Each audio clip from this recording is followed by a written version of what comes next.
He's very resilient. You know what, though? She's laying the groundwork for Sabine to later completely recover from taking a very similar wound. Yeah.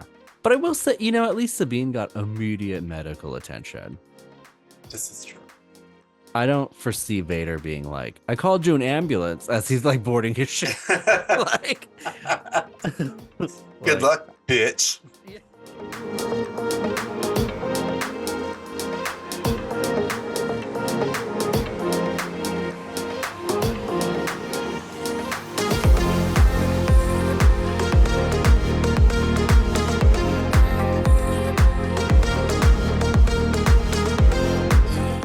Shall we start? I'm ready. All right, let me just get into... We just channel him. Hello once there. more. I know I gotta redo it. Sorry. 110% there. Okay. Hello there, and welcome to STAR GAYZ, where we're not only force sensitive, we're fear sensitive, Hanny. Ooh, yeah.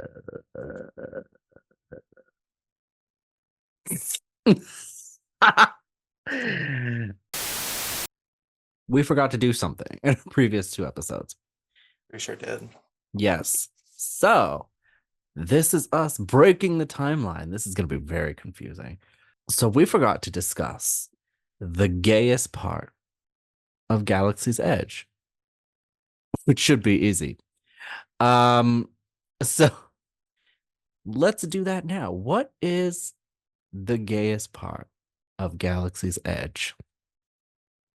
Well, last November, it was me. Boom. I like that. Don't change that answer. I won't. I'll stick with that. The fans are the gayest part of Galaxy's Edge. And I'm inclined to agree with that for a lot of reasons, actually. But I think the gayest part of Galaxy's Edge is they have these very spacious family restrooms. They do. Okay. Yes. I can't be the only one that thinks about this when I go into a large public restroom. Like, this is the perfect setting for. Yeah. Yes. Mm-hmm. I would never. I'm a family man. We're past those days. Same.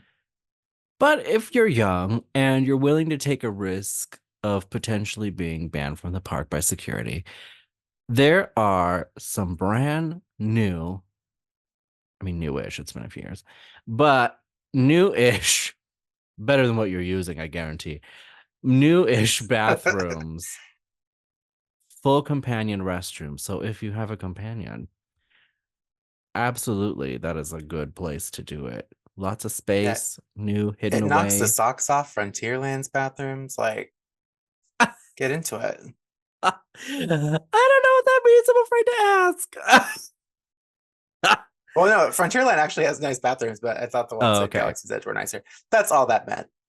Okay. I thought there was a revelation of some sort happening right now. But okay. There was not. Okay. Good. Not at all. Good.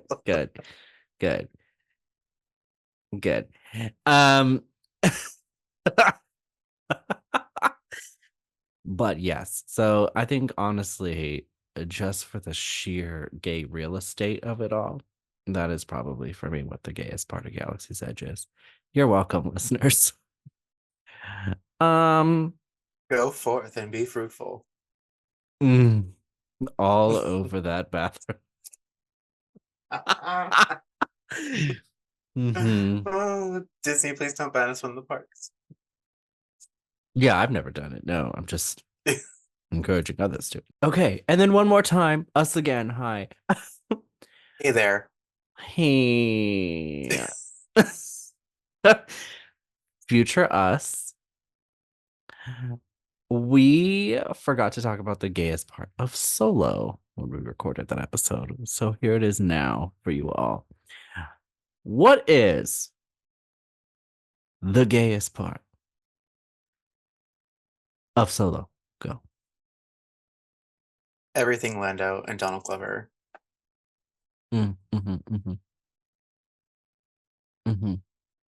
That's it.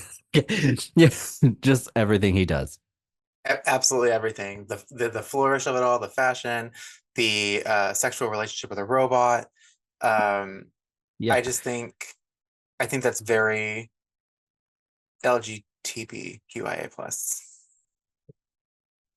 Yeah, I'm gonna agree with you there. I do struggle to find anything else, especially when Lando is such a beacon of LGBT in that movie. Um, I think for me, I don't want to just steal that answer, so I'm gonna come up with something else. But I think if I had to pull something else, it would have to be Aldrin. Is that his name? Aldrin, who plays Han? We just recorded this Okay. episode. I already forgot. Well, to be fair, it was like a week ago. Um, yeah, I can see that. Yeah, he's got this like way of being where I'm like, I don't know if I buy you as Han, but I do buy you as somebody I would probably sleep with. Yes. I think you said that too, that you would sleep with me. Okay, Um, probably, yeah. so that's very on I brand. probably said I wouldn't be proud Um, of it. yeah, you know what? He looks like someone I'd see at a gay club or a pride parade. Um, so yeah, not that Yeah, there's a specific look. We all come in many shapes, sizes, and colors, but he just fits the bill, I think. he just strikes me as like a gay who'd be like, "Oh, I was raised in the Midwest. I'm not really in the scene. Mm, Um, I play softball, like whatever." Uh, um, you your know, average gay. yeah, like one of those. Um, yeah, I'm very proud of myself. Okay. Anyways, I'm glad we covered that and we went through great lengths to make sure this was included. You're welcome, everyone. Enjoy. Yeah. Back to your scheduled programming. Um, season finale. Can you believe? I can't. This has taken a long time and many You're like, of breaks. what season? Yeah. Yeah. This has been a rocky road. This season, a lot's been going on. This did not play out as we initially thought, but I think we learned a lot and we have a plan going forward. I especially have a plan going forward of how this probably should work. So, but we've made it. We've got another season under our belts. We are coming to you once more once these start airing, and we already have, I think, a map for season 3. So that's good. Yeah, it's good. We're good. So keep Everything's watching. good. We're not going anywhere. Yeah, no, everything's good. Yeah, yeah. Um, what's new? Anything new? No, we're actually getting a storm right now. So there's hella wind and rain. So that's kind of cool. Well, not rain yet. It's a lot of wind. California's Hmm. been very wet recently. Um, but aside from that, nothing too much. It's a busy Good. week. Oh, you're It's tax still, season, yeah, you got so I hate it. For taxes. those of you who don't know, I do taxes. Look me up. Um, you know, it's really, really getting into the thick of it. In tax season, there's like two peaks. There's like the late February peak, and then it dips for March while the latecomers get their documents together. And then at the end of March, everyone frantically texts, emails, and calls and said, "Can I get my taxes done?" So I'm looking forward to the lull between the two peaks. That's awesome. Yeah, we love a lull. We do. We do love a Hmm. lull. Yeah. Speaking of, did you get your stuff together yet? Oh, for taxes. It's like my life? No. Um, Of course not. yeah. Probably, I don't know. Yeah, I think we have everything. We just need to put it in the vault. So, Oh, cool. yeah. Yeah. So, but not a whole lot going on here. Same old, same Um, old. Family's doing great. yeah. Yeah, family's doing good. Lightsaber training is ongoing. My kids are getting pretty good with their sabers. Um, you know, yeah, things are cooking, things are moving. Nice. Um, what else is this isn't Star Wars related, but I'm gonna throw it out there. So uh I was booked initially in October to go to the Scream House for a little something that didn't end up happening, if you remember. And I I do remember this. yes. Um, but I was invited to go back because now things are happening again. So I'm going back the second weekend of March. I think it's March 9th. I'm just happy to show up there. It's gonna be wild staying the night there. It's like it's a weird. No, that is wild. I'm so excited for you. Yeah, I can't wait till I'm like sitting there like just like eating fucking chips in there. Like like they do in the Just hanging movie and out in shit. the Scream House. Yeah, and I'm like, okay, like yeah, it's gonna be weird. What a nice Woodsboro night. So I'm That's doing that. exciting. Yeah. So I'm doing Document that. everything. I can't wait to hear about it. Yeah, I will. Um, yeah. So that's not Star Wars related, but that's something I got going on, you know, uh, channel wide. I'll probably make a video about my experience there or something. So Ooh, that'd be cool. yeah, we'll discuss it. Um, yeah. Anyways, that's pretty much it. So we're here actually today on our season finale. We always try to end, and we've sprinkled a lot more canon content in this season, which I think has worked out pretty well. But we always try to begin and end with a canon piece for sure. So today we are ending the season with the creme de la creme that I'm sure everybody will agree on is Obi-Wan Kenobi, the series, not the character. And I'm excited Maybe to we could have discuss ended it. with the character. I love him. Never mind. I was gonna think of like an inappropriate joke to make about that. It was too far of a reach.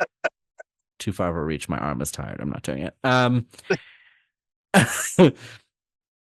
Yeah, saving them for the discussion. um, yeah, so I'm excited to dive into this because there's a lot to love and a lot of things that I think maybe didn't work out so well. Um, unfortunately. But overall it is something I enjoy watching quite a bit. So, shall we? I, Let's. I don't know why I said it like that. I'm sorry. Um, shall we? No. No.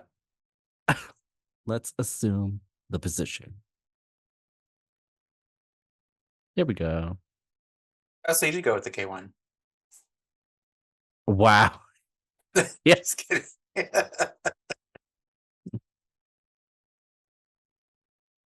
Damn it. I always do this to you. Toss So me around. sorry. Why are my headphones beeping? Fucking hate Beep, these beep, headphones. beep, beep, beep. Well, they're not beeping. They'll like go out on one side and then come back. I don't know why they do that. Oh, Whoa, fuck. Okay. A good size. I want to make you bigger. Okay. Okay. I guess, I guess that's not an option. What the fuck is happening? Okay, fine. I'll do that. Make me a little smaller. Uh, look how impatient he's looking. like hurry up. I'm talking about my show or what? That's not his accent. I'm sorry. That. All right, there we go. Yay. Ah, look at him looking longingly in the distance, wondering if his grinder hookup looks like the picture that he was sent. Uh, one never knows in the desert.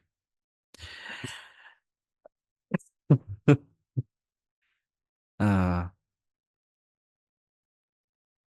anyways, so yes, we're talking about Kenobi, which involves Obi-Wan Kenobi, as seen here in this amazing robe he's got here. Look at this beard. My amazing beard for being in the desert. I Um, know he looks very well taken care of for someone who's supposed to be very rough and gruff in the desert. yeah. Well, it looks like the Jawas are taking very good care of him, if you know what I'm saying. Um, hey, in the desert, you so do weird shit. so this takes place a year after Solo, right? A year after Solo when it starts, or is it a year after Solo ends?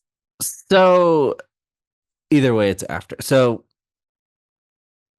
depending on where you're looking for the source information, it either takes place a year after Solo or the same year.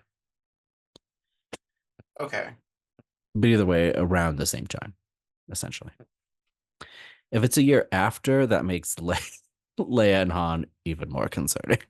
Yeah. See, I can understand if it was like maybe a year after like the opening credits of Solo. Like, Mm-mm, you know? No? Okay, that's gross. mm-mm.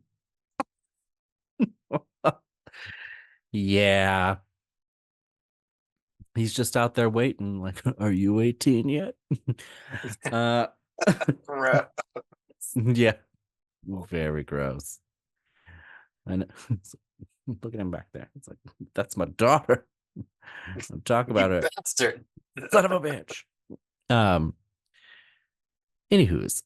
So, jumping into Obi-Wan Kenobi. Per our usual format, I'm going to share some background information. We'll get into the flow of the show a little bit, what we covered in the canon. I have some trivia points, and then we'll wrap it up. But first, and it's a fairly recent show, the show came out in 2022. And but what do you remember about the show coming out? I mean, we watched it week to week together, so there's that. We Um did. So it's always a midnight watch party, which are super fun. Um, let's see, what had we just come off of watching? Was it Andor that we had just watched, or was it Mandalorian?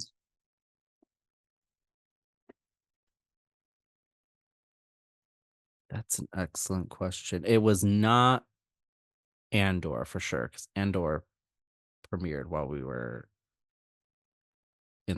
I was living in this house already. Okay, So, so it was probably like the Mandalorian. Okay, so I was really hoping for something like the Mandalorian's really good, but I was really hoping for something a little different. oh, you know what it And was? It was Book of Boba Fett.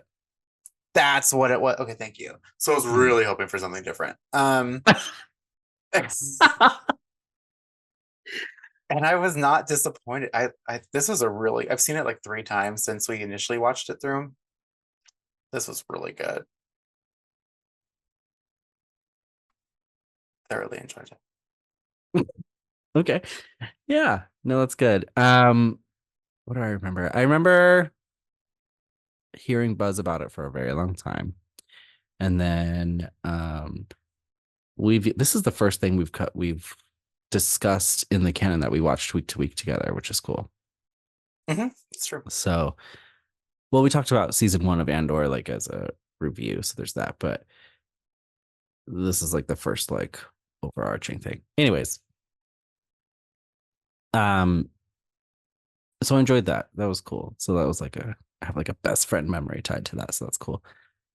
Um I remember also it premiered the during Star Wars Celebration. They, in fact, moved the premiere date to line up with it. So I remember also being like at the hotel. And I think I had gone that day or I was going the next day, something like that. I don't remember. But it was like a big weekend because got to meet I met Ian McDermott, I had met Anthony That's right, you did. I remember Daniels, you I sending had me met pictures. Kelly Marie Tran, like all these people. And I've been around like I saw the celebration stage, people were coming out, Billy Lord was there, we met Billy Lord. It was like this whole thing. So to then cap it off with this was just really cool and seeing Ewan again. And Hayden wasn't in the premiere episode, but knowing he was just going to be in the show, and we got a lot of recap of Revenge of the Sith. So it was just like a really cool like energy. Mhm. Um, and then the show went on, but the energy did not stay up there. But um, overall, it was good. I love rewatching this. I love rewatching parts of this show. I would Yeah, say, like watching it all the way through, sometimes there are parts where I'm just like, oh my God, hurry up. mhm. But there are parts that it makes it worth going through it all to get to. Yeah, yeah. Overall, like I think I like watching it, and it's not a hard watch. But for the most part, if I'm like oh, I feel like popping it in, like like back in the day, you would just pop in a Star Wars movie or whatever. So if I like pop this in, like it's a little long, so I do just kind of like, but maybe I'll just pop in like episodes 3 and 6 of the show, Mhm. you know, the good meat and potatoes of it all. So, um, but yeah, I remember being very excited for it, um, and it being an interesting ride. That being said, let's dive into some history. Yes. Yes. So, yes. So, Obi-Wan Kenobi as a series was actually going to be a film. So, and as we talked about with Solo, there was going to be all these spin-off movies that they had planned. Kenobi was already in development. So, they were writing scripts for the movie. It was going to be Kenobi, a Star Wars story. It was going to be this whole thing. And then Solo bombed. So, bombed hard. And they not only shifted everything they were doing at Lucasfilm as a result, but Kenobi was for sure like put on the back burner. Mhm. Um, so they reworked it into a series after the success of The Mandalorian. So when it became clear that they needed to kind of switch directions, they began developing The Mandalorian, and then they put their sole focus in The Mandalorian just as one entity. Um, and that was it. They weren't doing anything else. They had halted everything else. And when The Mandalorian actually paid off, they said, okay, let's start looking at the other stuff. And that meant bringing Get back back into it. Kenobi. Yeah. So they officially announced it at D23 in 2019. And now this was like almost 4 years, like after kind of buzz around it had begun happening anyway. So it's been a long wait. And so D23 was when finally they surprised everybody by bringing Ewan out and announcing that he had just signed on, and that he would be playing Obi-Wan again. Yay. So production was supposed to begin soon after that in January of 2020. So they were ready to go. But Yes. But like everything in Star Wars lately, it became what we call a mess. So here's what happened. So the problem was they took what was essentially going to be the concept of the Obi-Wan movie and just stretched it out into a series, which seems simple enough, right? The problem is the entire premise of the film was going to be Obi-Wan guarding Luke from, and I think the original plot was like mainly Tusken Raiders as they kind of waged war on the farmers, which included the Lars and all this stuff. Kind of what we see Obi-Wan doing in the comics. Mhm. Um,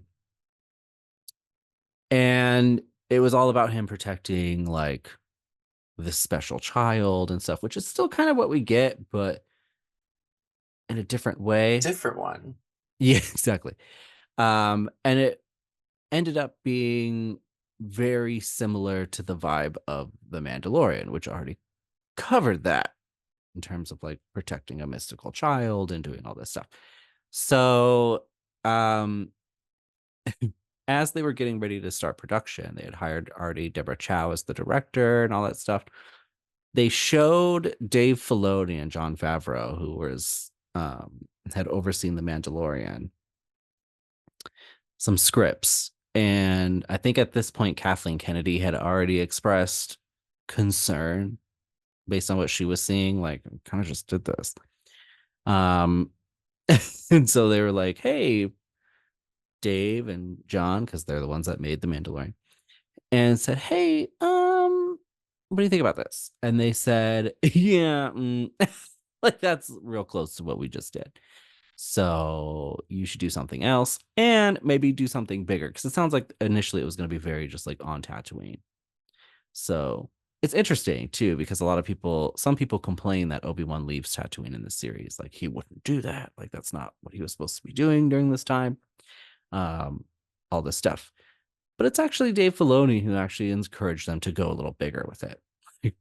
Do something else. Make some changes. So because initially Vader wasn't in it, like none of that stuff was there. So it was very going to be very kind of like honed in just to Obi-Wan and Luke, very much like the Mandalorian. And I think that's where they had a problem. Um, Right. And I'm glad they the changed it because the things they added were amazing. Yes. The one thing that sucks though, and I wish that we had still gotten part of this, but I understand why we didn't, was Maul was going to be in this show. Oh yeah, that's right. Yeah. Maul was going to be in the show. And Ray Park, who physically plays Maul in Solo and The Phantom Menace, had already begun prepping physically to play Maul in this show. And then as they were getting ready to start shooting in January, all of the concerns came to a head after Dave had looked at it and Favreau had looked at it and Kathleen had looked at it, and it became clear like they needed to change some things. So they halted production. They sent everybody home. They had assembled a crew and all that stuff. Sent We'll everybody call you. home. Yes. And it was put on a pause, like an indefinite pause, and everybody began becoming very scared that maybe Obi-Wan Kenobi wasn't happening. But it was just reworking some things. So, Ray Park was told to chill out. Like, stop doing your flips. We don't need you yet. Um, and then they began reworking the script. They hired a new writer, and all that stuff. So then they began playing with the script and they decided to add Vader. They decided to essentially swap Leia for Luke, but make it a kind of grander story. So it felt at least different. Because while Leia is with Obi-Wan and essentially the premise is that he has to rescue Leia, they end up becoming more of like partners in crime, I would say. Yeah, Um, I would agree with that. and the story becomes beyond him being with Leia, which is, I think, appropriate. Um, so they added Vader, and initially, then they were like, "Well, it'll be Maul and Vader, which would be cool," but it just doesn't give a lot of space then to do what I think what they wanted to do with Vader if they were going to use Vader, and they were very nervous about using Vader at all because that's a big deal. If you mess that up, you really mess things up. So, but they ultimately decided to keep Vader and cut out Maul, and had a new vision for the show. It's going to be great. So after that, um, they began production. They got things rolling again, and then, and even during the pandemic happened, which everybody was like, "Oh Jesus," um, but they got it done. And so then initially it was going to premiere on May 25th, 2022, to coincide with the anniversary of A New Hope releasing. But Star Wars Celebration was also happening that weekend. So they just decided to move it because, Ewan and Hayden and everybody were going to be promoting it at Celebration anyway. So, they just premiered it that weekend. So, and that's what happened. Really exciting too, because I ended up seeing Ewan McGregor at Disneyland, and which was like a bombshell moment for me. And I was like, oh my God. And he was with Elizabeth Winstead, who ended up playing Hera. And they had also started shooting Ahsoka that week. So, but they hadn't announced her yet. So that was also why she was in town. Oh, I see. Mhm. Yeah, good times. Good times. Putting the pieces together. Um, yeah. So that's how Obi-Wan essentially came to be as a show. Um, here's what we cover. You ready for this? Yes. Okay. So part one, we see Obi-Wan who's severed his connection to the Force and lost his faith, except for his ongoing efforts to contact Qui-Gon, which we see him do in his little cave, his little hermit cave. And he's trying to contact Qui-Gon because he was promised immortality by Yoda and that Qui-Gon would guide him there. And now it's been 10 years and not a peep, not even a He text, hasn't not a returned DM. any of his calls. Yes, nothing. Not even a carrier pigeon, nothing. Um, so he's just hanging out. He's doing like a shit job. Like, is there really no more jobs on Tatooine? Like, I get you're in hiding, but do you have to like hide out with the poor people? The pause. Yeah. He's very blue collar in this show. I was like, what's happening? Like, I pictured him more like, I don't know, in a cubicle somewhere. I don't know. Um, An accountant. yeah. So naturally he's pretty frustrated. He's down on himself. He's down on everything that's happened. He thinks Anakin is dead. So there's a big thing there. Um, and then the Inquisitors are hunting Jedi everywhere, which he's aware of at this point. And they do, in fact, make a stop to Tatooine as they hunt a Jedi who Obi-Wan refuses to help in this episode, which is also real sad. Um, However, and this is where the story is a little bit of a reach for me, but Reva, the third sister, has decided to have Leia kidnapped because Obi-Wan and Bail were so close. And she feels it would draw Obi-Wan out. It's a big swing. And if it missed, not gonna work out for her. Yeah. Because, I mean, maybe we just didn't see it in the Clone Wars, but I don't really remember them being that close to me. Yeah. I Right? don't I don't remember that either. Right? I don't know. Like, Fell out of my okay. Uh, wow. Like your air, your headphone was just so tired of me. It like leaped from your head. Um, over this shit. yeah, it was like, does he have to do that voice? Um, anyway, so I think that's a reach, but I was like, Yeah, it okay. was. Um,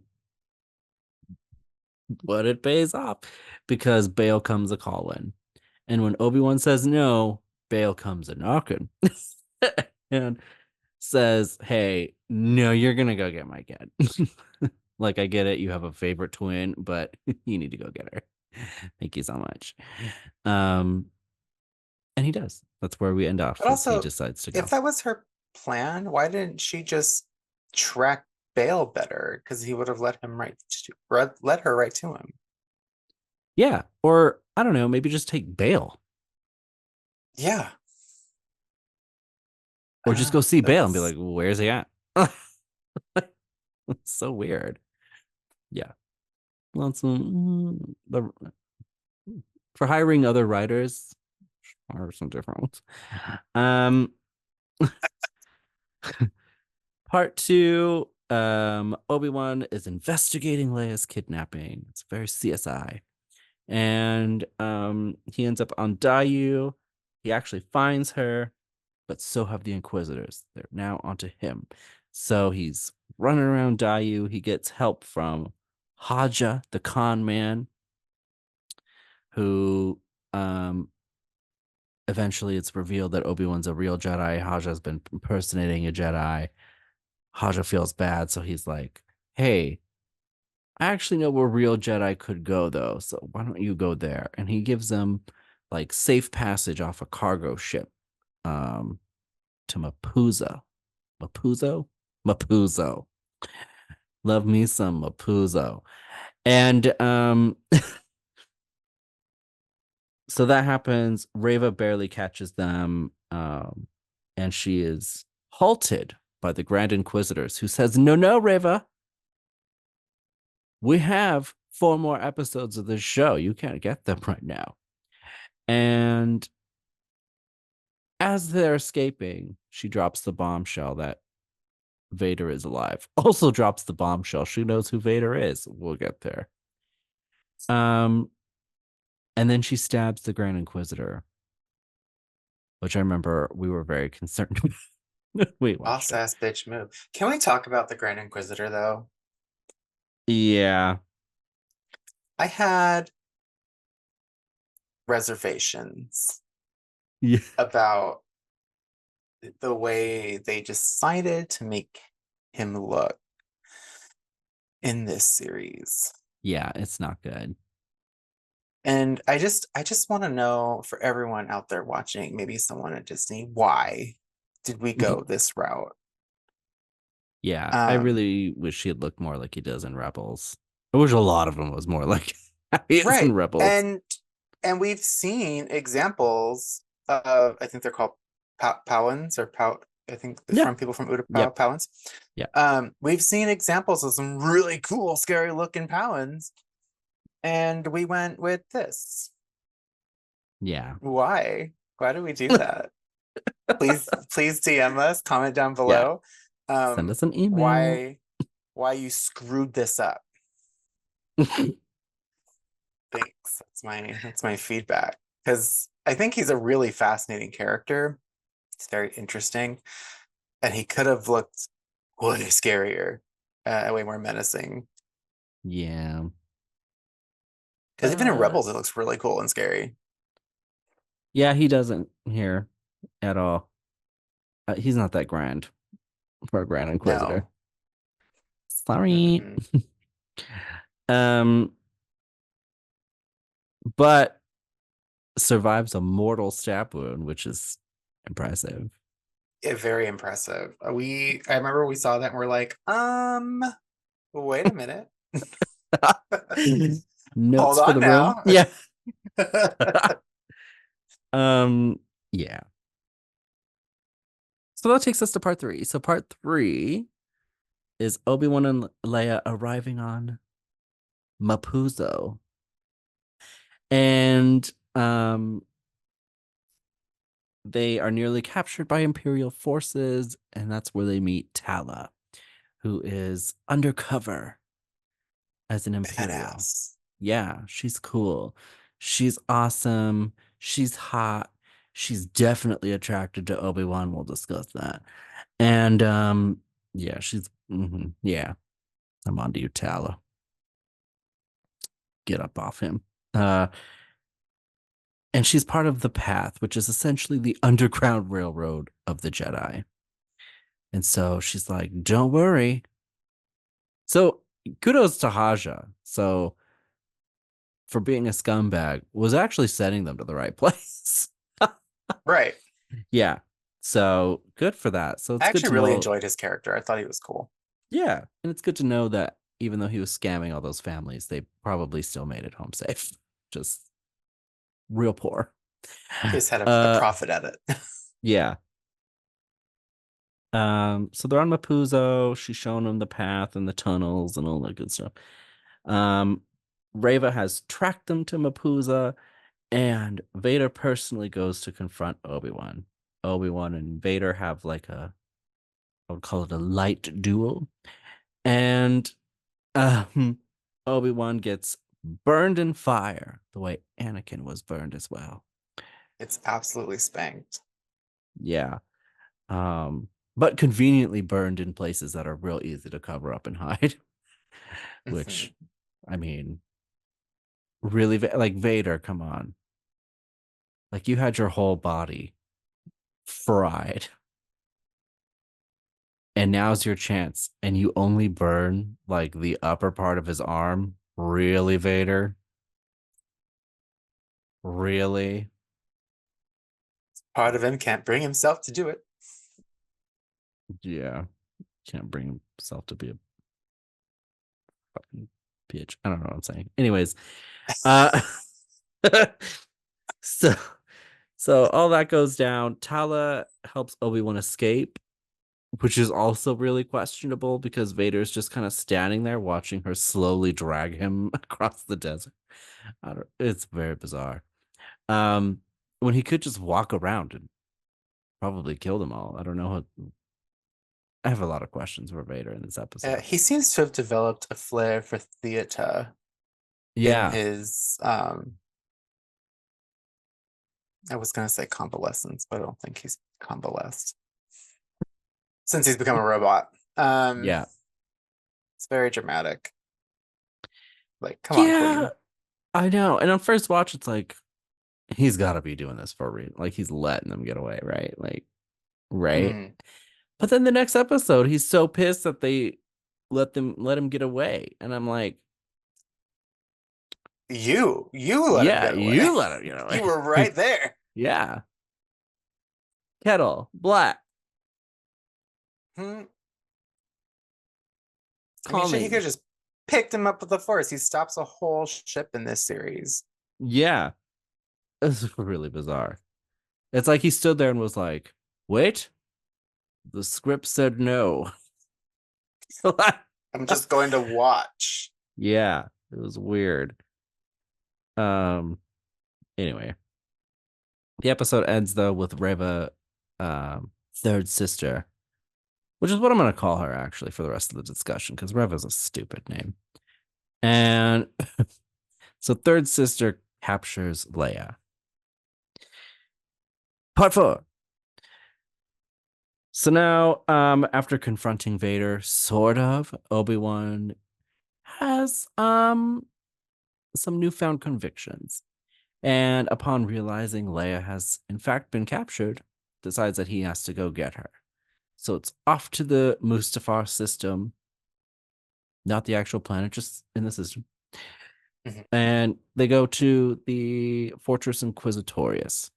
So him and Tala, and then a couple like other people that really aren't that important from the path help them out, mainly later.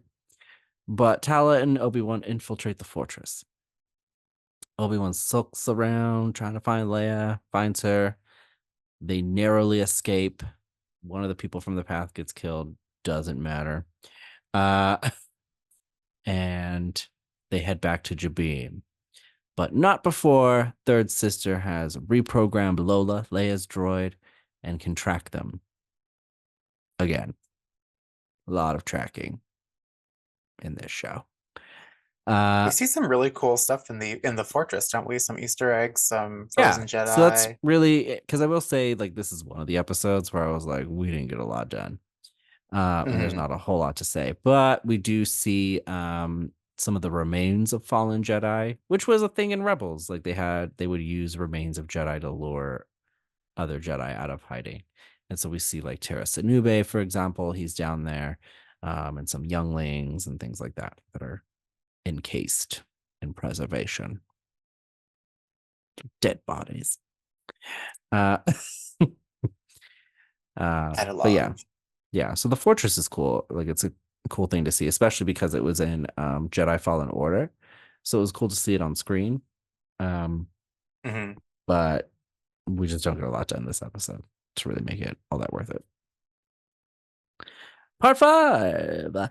So after tracking Obi-Wan and Leia to Jabim, um, Reva convinces Vader that she's super important now, so he makes her Grand Inquisitor for 5 minutes. We'll talk about that. And um, for some reason, he's like, "You go down and get them first."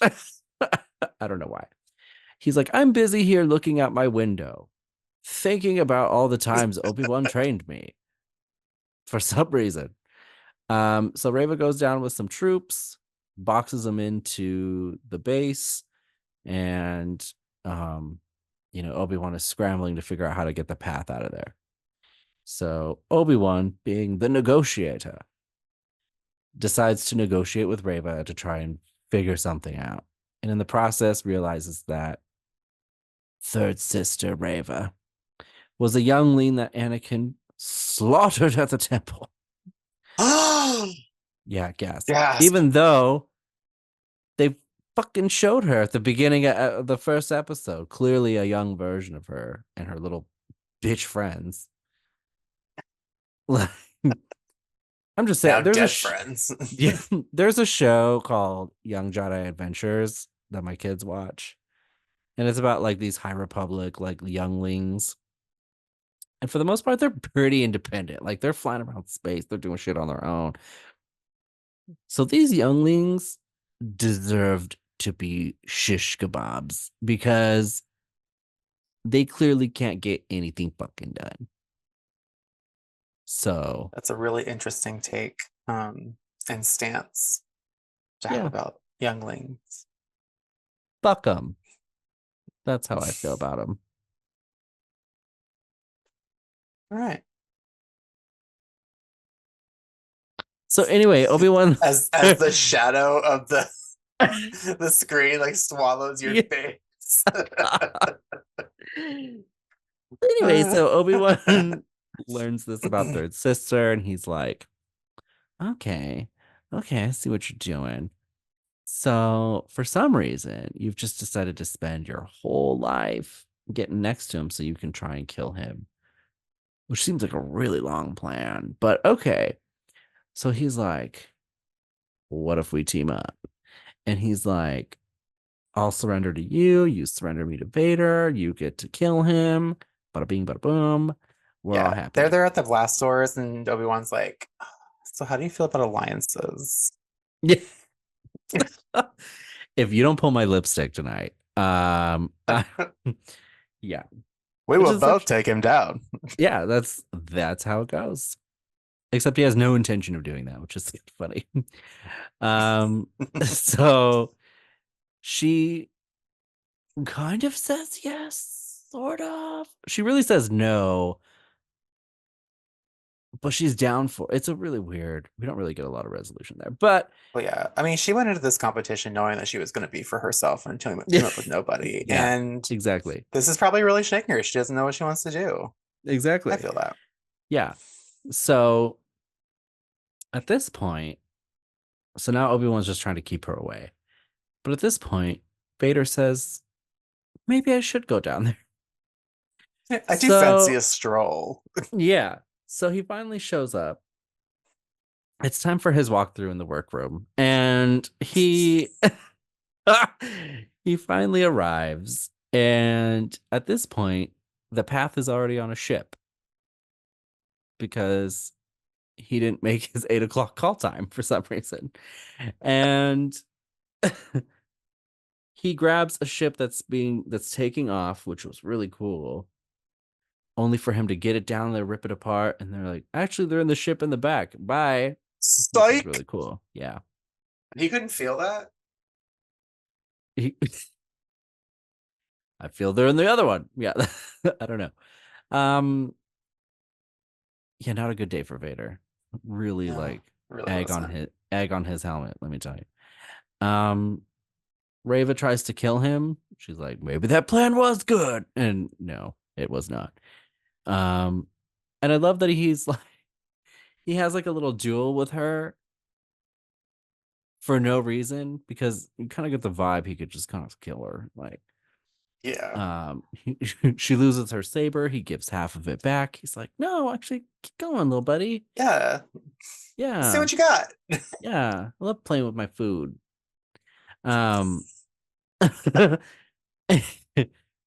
she loses, big shock, and gets cut down. This she gets skewered by Anakin so many times in her life.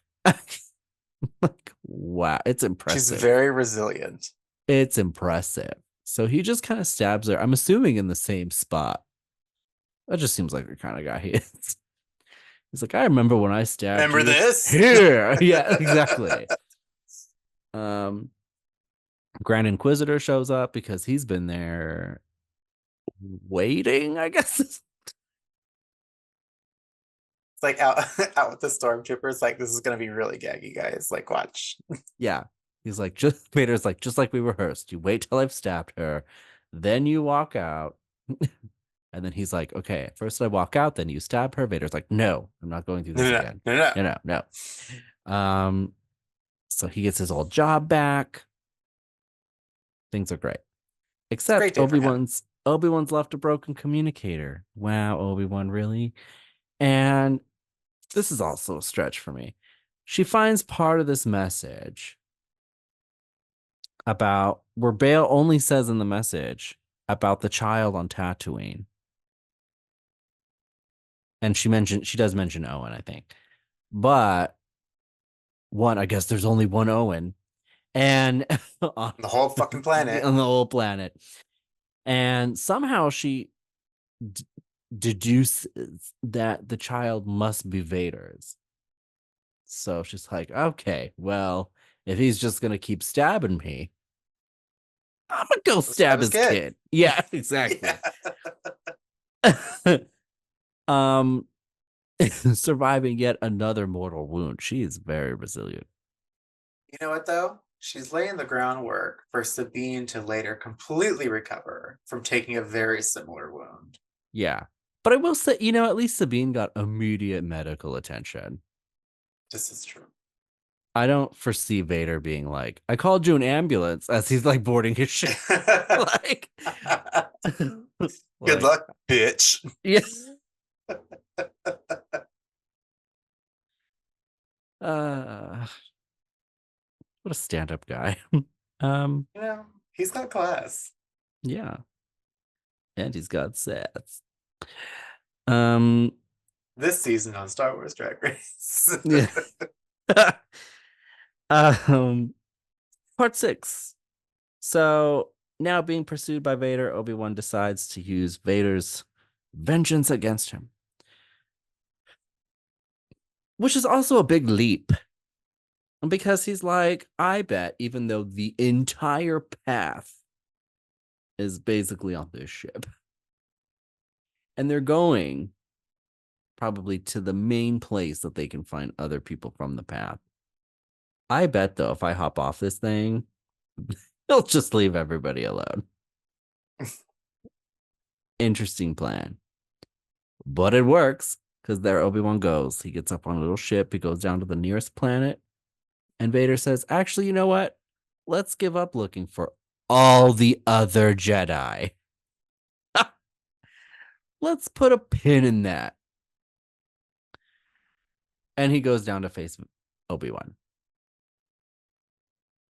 for some reason. So, they duel. While in the meanwhile, third sister has made her way to Tatooine. She is looking for Owen. And everybody knows she's looking for Owen. So they tell Owen.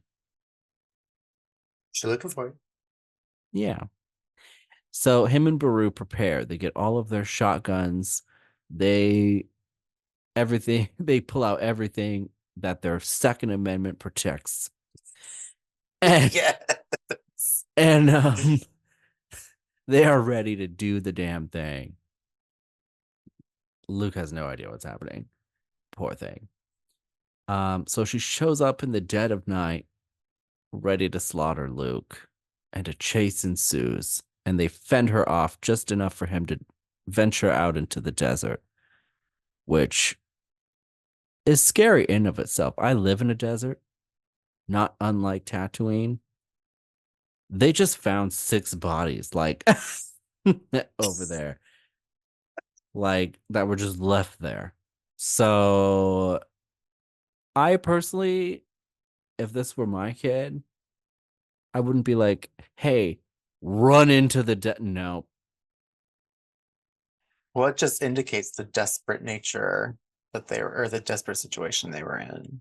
Like, Yeah. you'll be safer out there than here. She's gonna kill you. Yeah, I guess. Fucking idiots. Um, maybe should have done some more target practice at the fucking range, but okay. Um, so Obi-Wan and Vader are dueling. Obi-Wan eventually, like there's some peaks and valleys here, but Obi-Wan gets to the point where he's about to destroy Vader. He's cut his mask open. Vader's on like He's hanging by a thread. I was gonna make a It's joke. got It didn't like work out. two battery life. Thank you. There we go. That one's better. Um, and he makes one last ditch effort to reach Anakin. And Anakin fully commits to being Vader. He's like, this is the Jennifer Lopez in him is like, this is me now.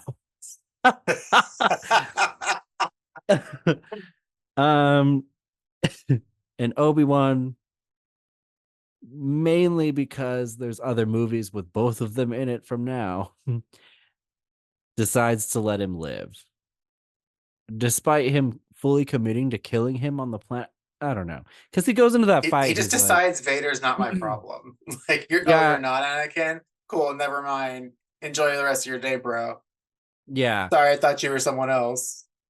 Which is interesting because I'd be like, he's probably still a problem for everybody in the path. Yeah, Like, that's really out of character because, I mean, throughout all of the prequel series, his whole thing was, destroyer of the Sith. That's our whole purpose, and he was like known for doing this since they killed Maul. So, yeah. well, quote unquote, killed Maul. And he Um, goes into that battle trying to send Qui-Gon a DM once again. And he's right. like, this is ending one way or another. Like one of us is dying today. So Qui-Gon probably checked the news and was like, "You fucking liar. Yeah, he was like, He's idiot. fine, and I Yeah. see you're online, so you're not dead." Yeah. You know what I'm not seeing though, Obi-Wan? Commitment. That's what I'm not Right. seeing. I will say that whole battle scene between the two of them is really good. Like that's like the whole series is Yeah. worth that interaction. Yeah. And specifically when Obi-Wan does have Vader on 2% battery life and they're having that conversation. I don't know. It was just so well written at that point, Yeah. and I just love that scene. It's so good. Yeah, it is good. Um, this episode also had a different director, which I think really helps. Yeah, it does. Made a big difference. Um, yeah, and it's a beautifully shot. It's a great sequence. Their fight is really good. It's a good, I think, in between the prequels and what we get in A New Hope in terms of their fight. Um, it's done really well. I just it just ends so abruptly where he's like, "Oh, I guess we're done." Goodbye. Yeah, it's so bizarre. Yeah, imagine if they didn't. Gosh, I wonder what the scene would have been like if he had just killed him. I mean, continuity It'd be a notwithstanding, and very yeah, different Star Wars universe. Yeah. yeah, I know, but like, man, that would have been such a great end to that story if it had ended there. Yeah. I agree. And then what does Sidious do? He's like, "Do I still have Maul's number?" Like, uh, Is he still in my phone? yeah. Hey, Sorry. bestie. Yes. Remember all those years ago, we were a thing. Um,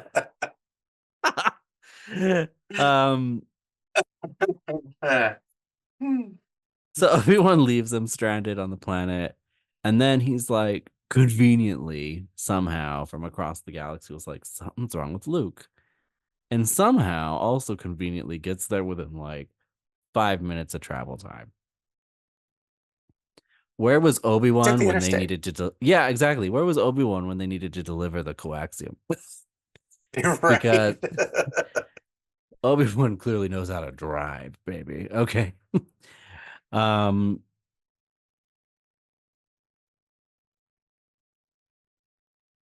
Sorry, train of thought. Woo, derailed back. Okay, so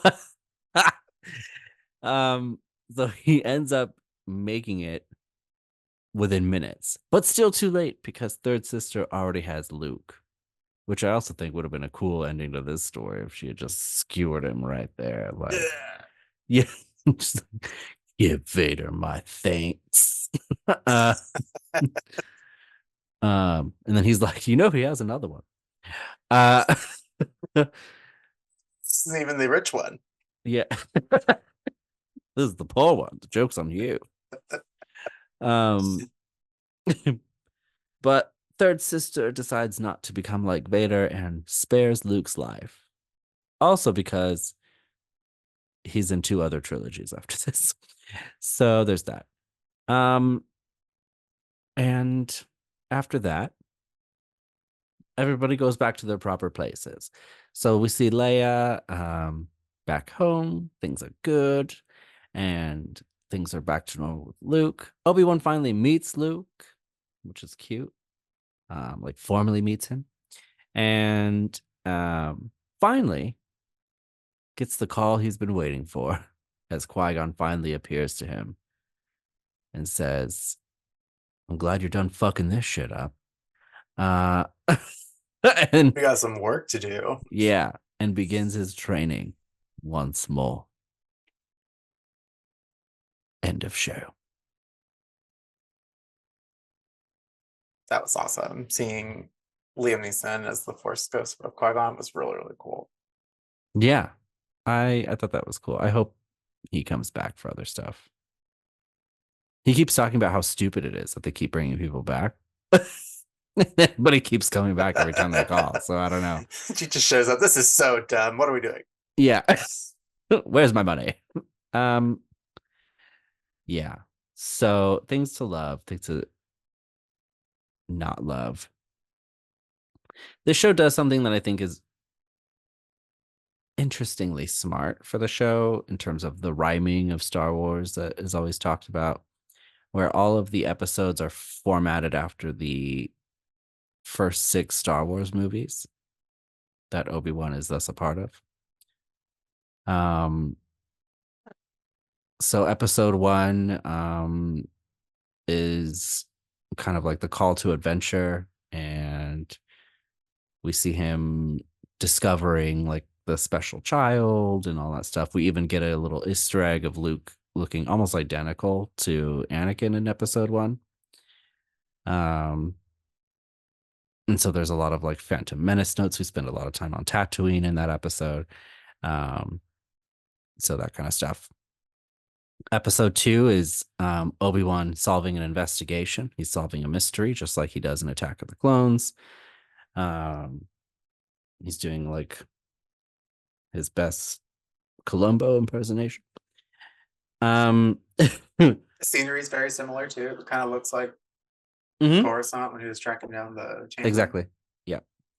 Um, and episode three is modeled a lot after Revenge of the Sith. Him and Vader have their first showdown. They have a fight like they do at the end of that movie, which ends in one of them being burned very badly and a larger rift between the two. Um, all of that wonderful stuff. Episode four is very much like A New Hope. Obi-Wan infiltrates the Inquisitorius to rescue Leia, just exactly like he will do in A New Hope. Episode five is about the Empire striking back, if you will, and it's gives very much like Battle of Hoth types of vibes as Vader infiltrates the base. And then episode six is the final showdown, obviously, between him and Vader. He has a chance to kill Vader. He chooses not to. We see a glimpse of Anakin there, and there's like a good side of Anakin that's hinted at, but Anakin makes a choice. Um, so sort of like rhyming beats there, which were intentional when they wrote it, they said. So that was good. I like that. But I do think parts of the story are a reach and are convenient, and it creates some holes, and I don't like that as much. It's the biggest, I guess, the biggest inconsistency that you noticed when we were watching it. The biggest one, I think for me, one, Luke seems to have no recollection of being hunted by an Inquisitor ever later in life. Like for somebody who thinks lightsabers are so new and has never seen one before in A New Hope and has no idea what any of this means, you think he'd be like, "Oh yeah, someone tried to kill me with one of these." I remember that bitch. Yeah, that does make sense because like for me, it was that Leia and Ben had met when in her recording in The New Hope, it seemed like they had never met. Like she didn't talk to him Mm. as someone who was familiar with him. Yeah, they do try and explain that in the show, which I do also think was a reach. But there's that whole part where he tells her like nobody must know that we know each other. So if we meet each Oh, I other guess so. again, Yeah. you have to pretend like we haven't. It's like, okay. Like that's a band-aid of a Yeah, but someone. also in a desperate message, like why would you like why would she remember Yeah, that little bit? Like, oh, that's why we're not supposed to I know each agree. other. Like that doesn't make sense to me. I agree. The flip side to that though is that I do appreciate that it gives more weight, I guess, when she realizes that he's come to rescue her on the Death Star. So when Luke tells her, like, when she's like, "Who the hell are you?" He's like, "I'm here with Ben Kenobi," and she gets very excited. She's like, Mhm. "Oh, everything's gonna be fine. You're here with Ben Kenobi."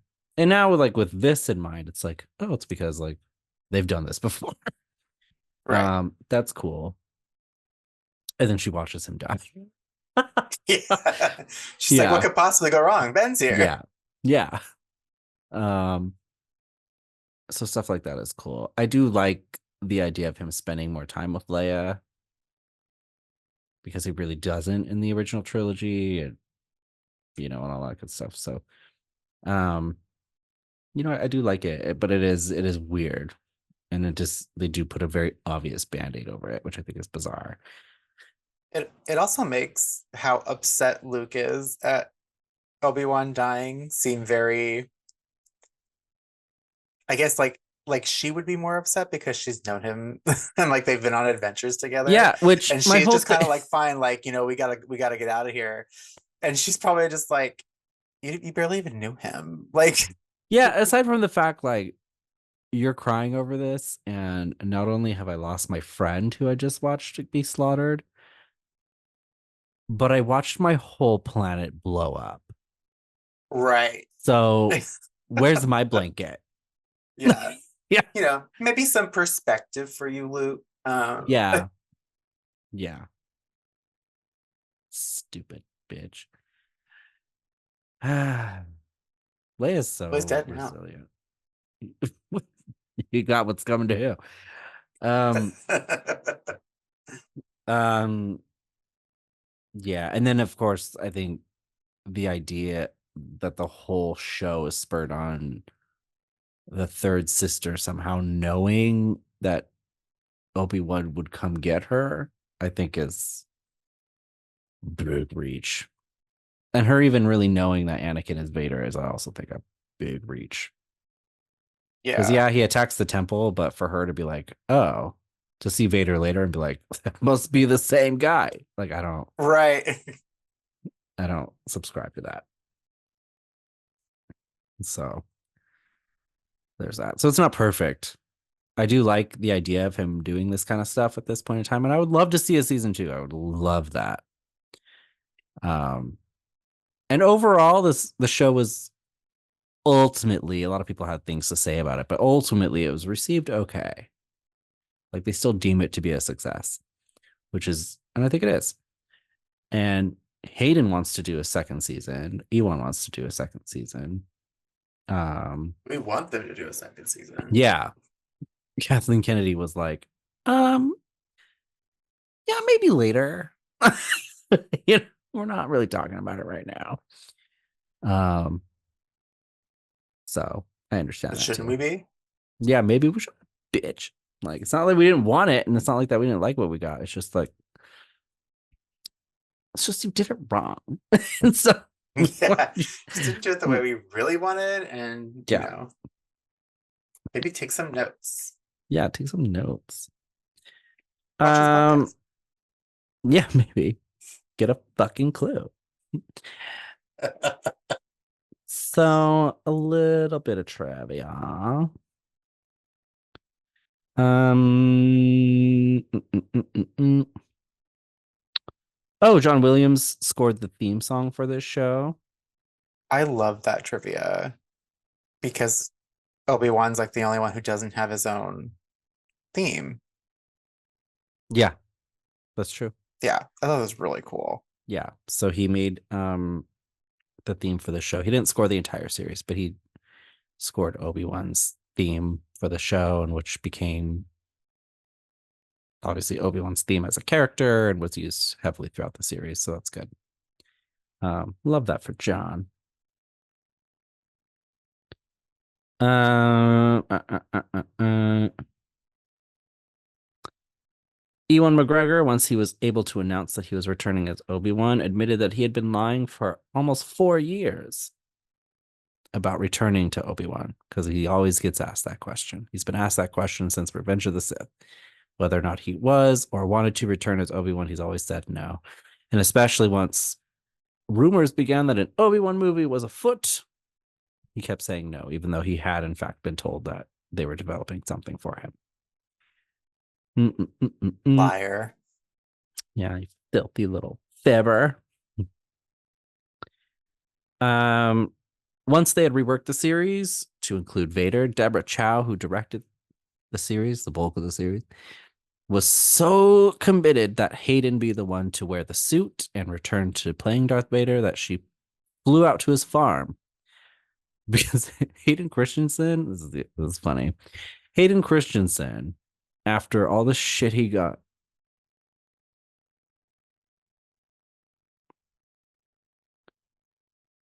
Sorry, my Siri start. You know how my Siri keeps doing this when we record? Oh yeah. Yeah. So it just started like responding to me about Hayden Christensen, and I was like, "That's not what I needed you to do." I don't know, but here's what I found on the web about Hayden Christensen Yeah, on a farm. yeah, it was so bizarre. Anyways, um, yeah, but she was like so adamant. She flew out to his farm because Hayden Christensen, after all the shit he got in the prequels, basically went into hiding and lives on a farm. He doesn't have social media. He doesn't have anything. He Like, Obi-Wan himself. yes. And so she flew out, she Bail Organaed himself herself out there and was like, you need to get back out there. Um, Life imitates art. yeah, and it really worked out. In preparation, Hayden rewatched all the Star Wars movies and binged watched both Star Wars The Clone Wars and Star Wars Rebels. I think he did that because he also probably got told as he was asked to be part of the Obi-Wan series that he may be returning for another series. So, Some maybe do some homework. yeah. Do, do. Oh, I The like 50. that Ewan McGregor's age lines up Yes, perfectly with what Alec Guinness's age would be at this at time in this the point in the story. timeline. Yes. It's That funny was how my that next works piece. out. That's good. Oh, sorry. No, you're fine. No, good. If you have other ones, throw them out. Not off the top of my head. Okay. There's just a Okay. couple that I picked, so I can Um, participate. yes. Yes, but that is true. That is true. Ewan McGregor said he watched The Mandalorian to prepare for his return as Obi-Wan. I don't know why. That seems like extra Yeah. homework for no reason, but okay, I I mean, guess. what do you think he would have got from that? Like, I because they're guess so he very knew different what to expect. characters. Yeah, I guess he knew what to expect from filming, but I was like, one, like it's from a point after like you're dead and has nothing to do with what we're covering. Hmm. So I would just rewatch everything up to that point personally, Right. and Like maybe Hayden be did. done. Yeah. He overshot a little bit. He watched Rebels, That's true. um but I think he was also probably told like we're making Ahsoka probably. So you know.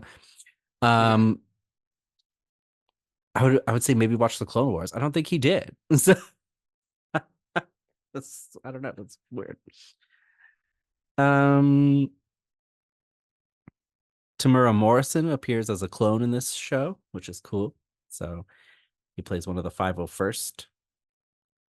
And speaking of the 501st, the 501st Legion, the fan cosplay group, was called again to be part of the show to play stormtroopers and clone troopers, respectively. which is something they do a lot on The Mandalorian and things like that. So, which is cool So for them. cool. Yeah, it is cool and saves them a lot of money in their budget. So, um, the toy that Obi-Wan gives Luke in the final scene can be seen in A New Hope because it's the same ship that Luke is playing with as he's talking to R2D2 and C3PO. Cute.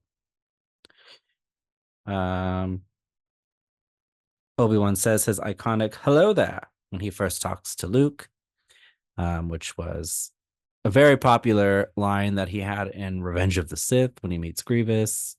But it's the first line that Obi-Wan ever speaks in A New Hope. So it's the first thing anybody ever heard Obi-Wan say. So that's cool too. That's what I had. Do you have anything else? I do not. I think that was we had a couple of the same ones. Um, I'm even going for a good amount of time, but I want to cover a little bit about the cast because I do want to highlight Vivian Lyra Blair, who plays Leia. I think she does a phenomenal job in this show. Yeah, she really does. She's a great Leia. She does really awesome. I wish Carrie Fisher had seen Yeah. it. Yeah, but she's dead. So. Uh, I just thought that was um, sad. I mean, but um, Rupert Fiend, whatever. He plays the Grand Inquisitor. Hated this. see, okay, so I don't know that I hated him as the Grand Inquisitor. I just hated I did. what they did. Oh, okay, I just hate what they did with his look. I think he would have been fine if he looked more the part. But he because he looked so unlike what we've seen the Grand Inquisitor as, I don't think it worked at all. For me, it was a look thing. Yeah. So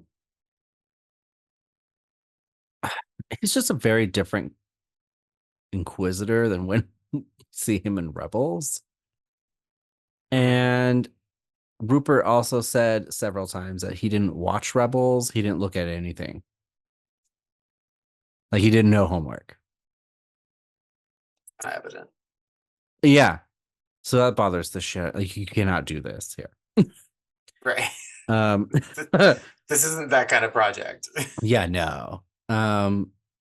And I'm also like, I don't understand why they didn't just ask oh my god, I'm blanking on his name. The guy who voiced him in Rebels. He's Malfoy's dad in Harry Potter. What is his name? I totally know his name too. Just not in this moment. Oh my Womp god. womp. Hold on. Jason Isaacs. Got Ah, it. Um, I don't know why they didn't just ask him to do it. maybe he was busy. Doing what? Tell me, Jason, what were you so busy doing? Because I mean, yeah, he still probably would have looked like shit, but he would have been the Inquisitor. At least, you know what I mean? Yeah. Yeah, And it and would he have does have a been, very specific voice and way that he yeah, talks that I guess would be very hard to emulate. yeah. And I partially believe this guy could have if he had tried to. Yeah, at least gotten But close to it. yeah, but he doesn't. So it just bothers the hell out of me.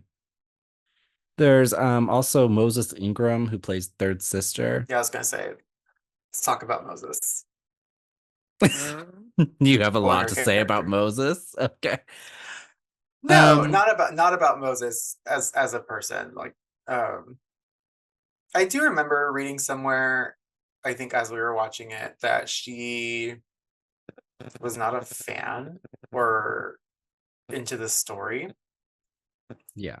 don't know if that's true. But if that were the case, that kind of I think you can tell when actors aren't super into Star Wars Yes. and they're just there as a job.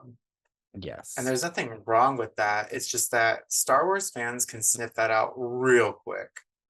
Yeah. And I think Star Wars can be one of the most toxic fandoms out there, Yeah. right up there with Drag Race. Like it's pretty awful. Yeah. So I think maybe she was unprepared to be a part of something that was so much bigger than just her role, um, and the backlash that came with that. Yeah. It just I know. So when she was doing press for it, it became evident that she was very excited for what it would do for her career. But aside from that, she didn't really care about being in it. And she didn't really know what that meant. She also don't think did a lot of homework. And yeah, so I think that definitely shows also. And it really gives her a bad look when she's doing press at Star Wars Celebration, for example, Yeah. and where her whole audience is like thousands of Star Wars fans, and she's like, I don't really know, like I don't really care. It's just not good. And I mean, God, I don't know. I remember she was very nervous because she said, if people don't like it, they'll definitely let her know, like on social media and stuff. And so she was very nervous about Mhm. it, and they did. That did happen. She also got randomly like a lot of like racial backlash for some reason, Yeah. which I thought was odd and misplaced, but it was like as they were attacking her for her attitude toward the show and for how she's playing the character she's playing and how the character was written, they threw the racial piece in there, which is weird. Yeah. And also never okay. Like No. you can disagree with someone as an actor and how they portray a role, but like that's just it's so stupid. Like why take it to that level of disdain? That's just this pointless. Yeah. Save that for the Chinese. Uh I'm just kidding. I'm just kidding. The show was really nice while it lasted. Just kidding. Chicken. But it wouldn't be it's definitely not the first time that the fandom has ruined acting or ruined an experience for an actor based on their perception of a Yeah. role. Yeah. Um Joel Edgerton and Bonnie PS as Owen and Beru. Joel Edgerton became like somebody after the prequels, which is cool because they both played Owen and Beru in the prequels. Oh, that's right, they did. And Joel Edgerton had done a lot of other stuff, which is cool. Like people tend to know who he is. Bonnie, they know Bonnie because of The Vow. I don't know if you're familiar with The Vow. I think you were telling me about this. Yeah, so Bonnie was in a cult called Nexium, which is what Right. Smallville actress Allison Mack. I always want to call her Alex Mack, like the Nickelodeon show. The Secret World of Alex Mack. That's not her name. But Allison Mack was arrested because she became like a ringleader of this cult with Mhm. Keith something. I can't remember his name. Um, but Bonnie was a big part of this, and she became kind of like the whistleblower or one of the whistleblowers of this cult. They were branding people and all that shit, like really weird. Um, so she was like, "Hey, some weird shit going on here." Um, and she and her husband essentially, as they were letting people know what was going on, filmed that process, and it became the documentary series called The Vow. So very, go watch it. It is some wild stuff. So anyway, that's Aunt Beru. um, there is Simone Kessel as Bria Organa. She did not play her in Revenge of the Sith, but she does a great job here. And for those of you that are Yellow Jackets fans, she is in that show as well. She plays Yeah. adult Lottie, and she is great in there. Yes. That's a Yeah, wonderful show. yeah, she's great. And of course, Jimmy Smits as Bail Organa. Always love seeing him. I love that he always comes back. He's great to see. And the cherry on top was Hayden Christensen, who now I think is riding pretty high on Star Wars. And I think that's pretty good. That's I love really that great for for him. him. Yeah, that's great.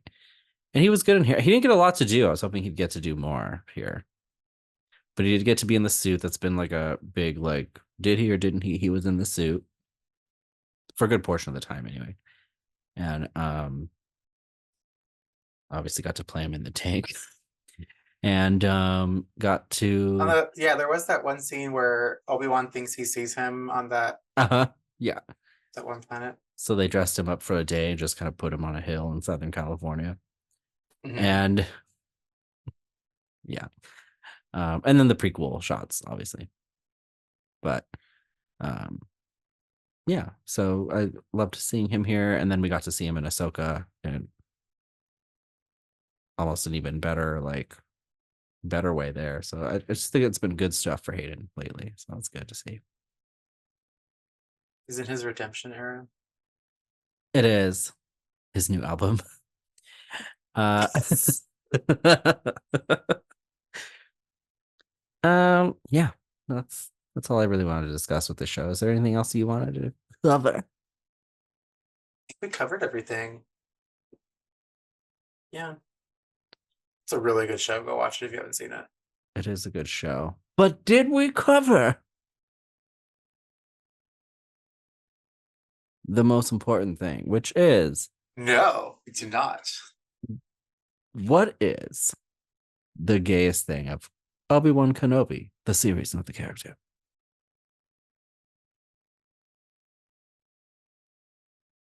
You're like the character. Yeah. Yeah.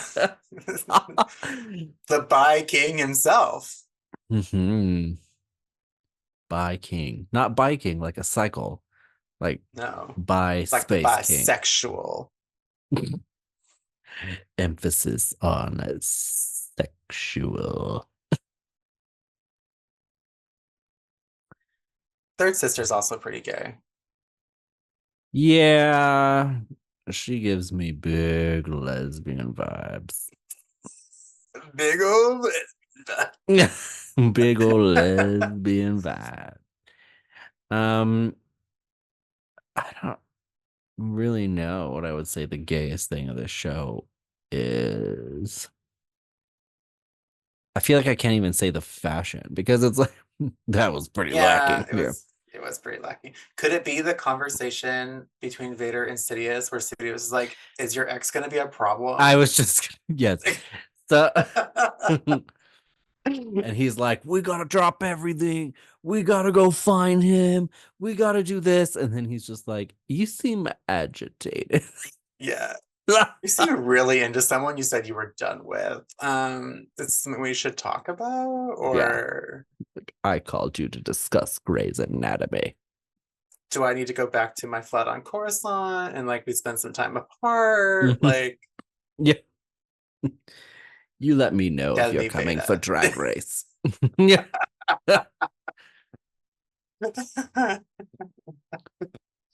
yeah, Oh man. that's probably it. Um, I'm inclined to say Tala sometimes reads a little lesbian, but then she's clearly got such a big crush on Obi-Wan for some reason that I don't. Yeah, I almost said Tala too, and I was like, well, no, no, no. Yeah, because as soon as like they start talking Jedi stuff, especially after Leia's captured and Leia's no longer in the picture, it's very like, so are you going to take my top off for me, or do we do that later? Can you use Um, the Force to do it? Because I've always had yeah, this fantasy. yeah. Like he's listening to his voicemails from Bale, and then she goes off on this tangent. She's like, I too have made some mistakes. And she goes off on this whole thing, and he's like, I didn't ask you. any of that. Could really use some comforting after discussing these very vulnerable subjects with you. Yeah. I found my healing to come in sensual pleasures myself. And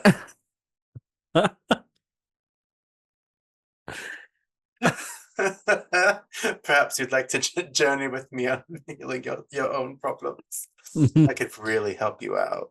yes, I will guide you to the path to my vagina. There it is. There it is.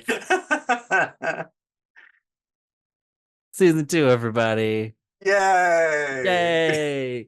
Tala's big old vagina. Oh, Yep. Big nostalgia, old. guys. Yeah. Sad. Her and her big old Jedi saving vagina. Oh, fuck. Stay tuned for Yeah. season 3. Yeah, I can't wait. It's gonna be great. It's going to be amazing. It's going to be mind blowing. If you thought this was good, you shouldn't, because season 3 will actually be good. The midichlorians are off the charts. Yes, it is cooking. It is cooking. It's cooking. I don't think Drag Race hit its stride till like after season 5. I think we got some time to win the gay silver. It's true. Yeah. They'll get there. They're Yeah. stubborn. Yeah. Soon we'll be on Disney Plus. Or WoW Presents. Yeah. One of them.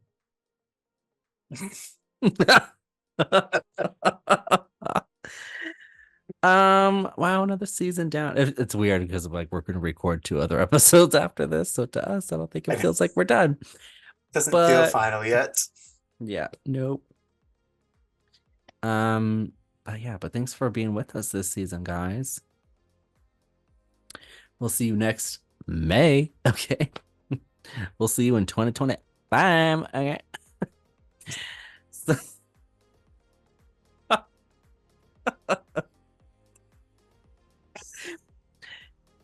yeah. Yeah.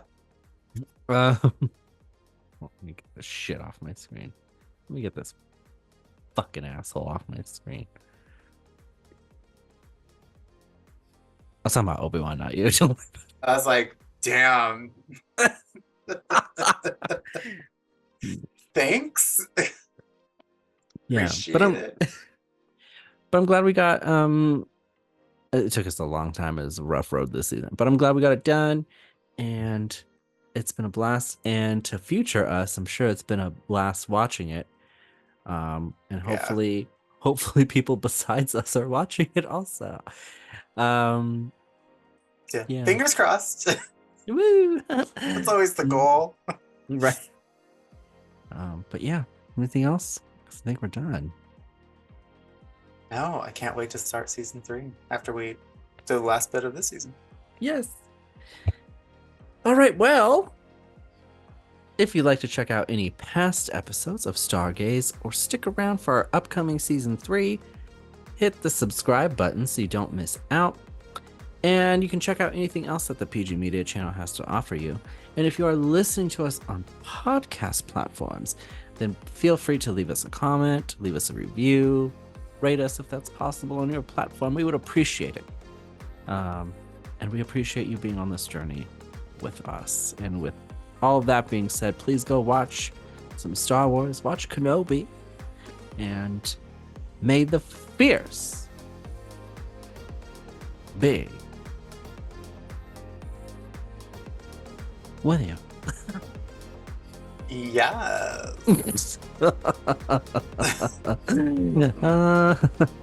Suck some dicks. Okay.